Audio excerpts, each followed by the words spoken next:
Hello everyone. आज हम chapter 4 windowing and clipping में देखने वाले हैं लाइन क्लिपिंग एल्गोरिदम, और उसमें हम देखने वाले हैं mid point sub division line clipping algorithm.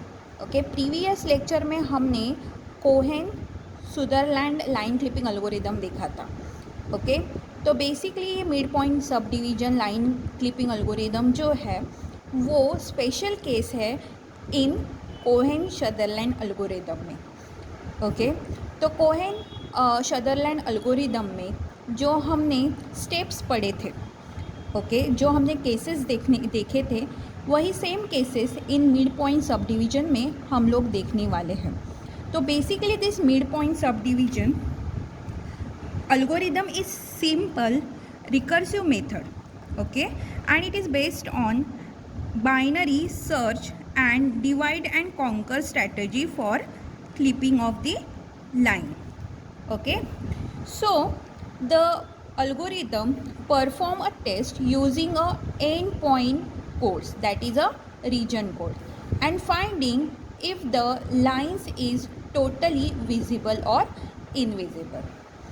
Okay, so if the test fails algorithm, okay, it divides into the line from the midpoint and process both holes recursively. Okay, तो इसका मतलब क्या है?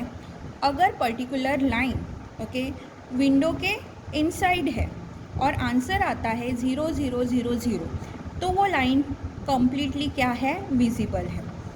ओके, अगर लाइन आपकी यहाँ पे है, ओके,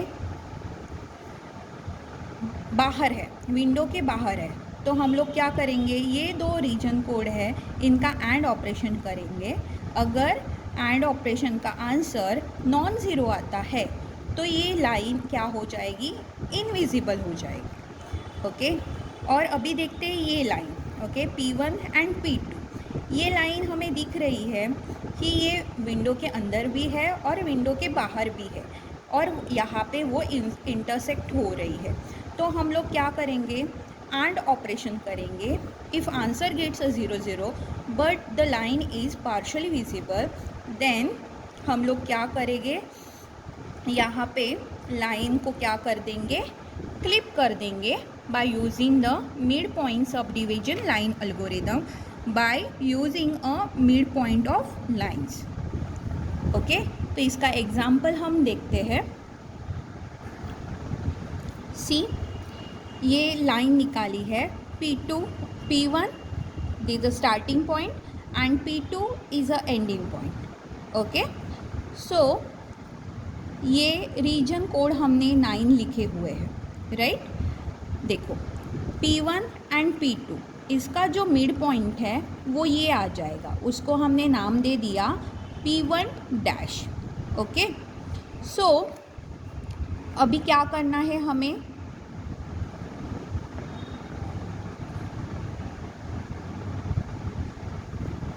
P1 और P डैश जो है, ओके, पहले हम ये पर्टिकुलर जो लाइन है उसका क्या निकालेंगे? एंड ऑपरेशन करेंगे। एंड ऑपरेशन करने के लिए P1 एंड P1 डैश का रीजन कोड लिखेंगे, जो है 0 0 0 0 0 0 0 0, और आंसर क्या आता है आपका? 0 0। मीन्स आपकी लाइन यहाँ से लेके यहाँ तक क्या है? विजिबल है। ओके, सेम लाइक हम P1 डैश से लेके देखेंगे P2 से। ओके, ये लाइन। ओके, तो फिर से हम यहाँ पे क्या करेंगे? एंड ऑपरेशन करेंगे by using a region code. तो यहाँ पे देखो P1 dash and P2, okay, region code उनके लिख लिए, आंसर क्या आता है? 0 0 0। लेकिन यहाँ पे देखा जाए तो लाइन क्या है? पार्शियल विजिबल है, राइट? तो उसके लिए हम लोग क्या करेंगे? P1 एंड P2 डैश का क्या निकालेंगे? मिड पॉइंट निकालेंगे। तो क्या आ जाएगा? P2 डैश आ जाएगा, राइट? सो अभी फिर से इन दोनों का क्या हम करेंगे? P1 dash and P2 dash जो है उनका हम रीजन कोड लिखेंगे एंड ऑपरेशन करेंगे।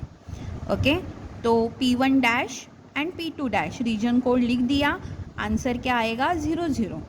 ओके, तो ये पर्टिकुलर लाइन क्या है आपको विजिबल है। ओके, तो इसके साथ हमें कुछ नहीं करना है। अभी देखेंगे P2 डैश एंड P2। तो P2 डैश एंड P2 देखो यहाँ पे क्या है, तो P2 डैश जो है उसका रीजन कोड है 0010 एंड P2 का क्या है 0010। तो आंसर क्या मिलेगा 0010। तो ये पर्टिकुलर जो P2 डैश और P2 है वो लाइन क्या है, इनविजिबल है, राइट। इनविजिबल है मीन्स हमें इसे क्या करना पड़ेगा, रिजेक्ट करना पड़ेगा, क्लिप करना पड़ेगा। ओके, तो ऐसे हमें क्या करना है, एंड ऑपरेशन करना है। और फाइनली हमें आंसर कैसे मिलेगा, तो ये देखो P1 एंड P2 डैश, ऐसे ये लाइन जो है हम लोगों की आ जाएगी और बाकी की लाइन क्या होंगी, फ्लिप हो जाएगी। ओके, अभी एग्ज़ाम में जो है वो क्वेश्चन पूछा जाता है, right the mid point sub division algorithm for line clipping. Okay, 4 marks के लिए ये क्वेश्चन पेपर में पूछा जाता है। तो एल्गोरिदम जैसे मैंने आपको बोला कि कोहेन सदरलैंड के ही स्टेप्स यहाँ पे हमें फॉलो करने हैं। ओनली स्टेप नंबर 5 ये आपके लिए क्या होगी, न्यू होगी, because it is for the mid point sub division. बाकी सारे स्टेप नंबर 1 से लेके स्टेप नंबर जो 4 तक है जो स्टेप्स है वो सेम है। ओके, तो देखते हैं step number 1, scan 2 end points for line P1 and P2 जैसे हमने एग्जाम्पल में लिया था। Then step 2, scan the corners for a window.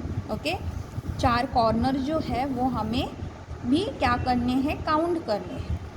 उसके बाद step number 3, assign a region code for end points P1 and P2 by initialising code with the 000। तो हमने example में जैसे रीजन कोड निकाले थे, ओके, वैसे देख के and point P1 and P2 के क्या करने हैं, चेकआउट करने हैं। एंड उसके बाद स्टेप नंबर 4 में हमें केसेस 3 देखने हैं और चेक करनी है कि visibility of the line P1 and P2। Okay, तो पहला है if the region code for the both the end points are 0 then the line is visible. Okay, then directly jump to the step number 6, that is exit. If the region code for the end points are not 0 and the logical ending operation of them is not 0 then the line is invisible. Okay, जो हमने example में देखा है। Okay, then हमें line को क्या करना है, रिजेक्ट करना है। And if the region code end points not satisfied with the condition 4(1) and 4(2) then the line is partially visible. Okay, तो पार्शली अगर विजिबल होती है तो हमें क्या करना पड़ेगा, find the mid point of the line and divide into the equal line segment and repeat the step number 3 through the 5 for the both sub divided line segment until you get a completely visible and completely invisible line segment। जब तक आपको particular line visible और invisible नहीं मिलती तब तक हम लोगों को स्टेप नंबर 3 एंड 4 क्या करना है, कंटिन्यू करना है, जो हमने एग्जाम्पल में देखा है। Okay, so same like question mid point के लिए क्या आता है, एग्ज़ाम में आता है। Okay, thank you.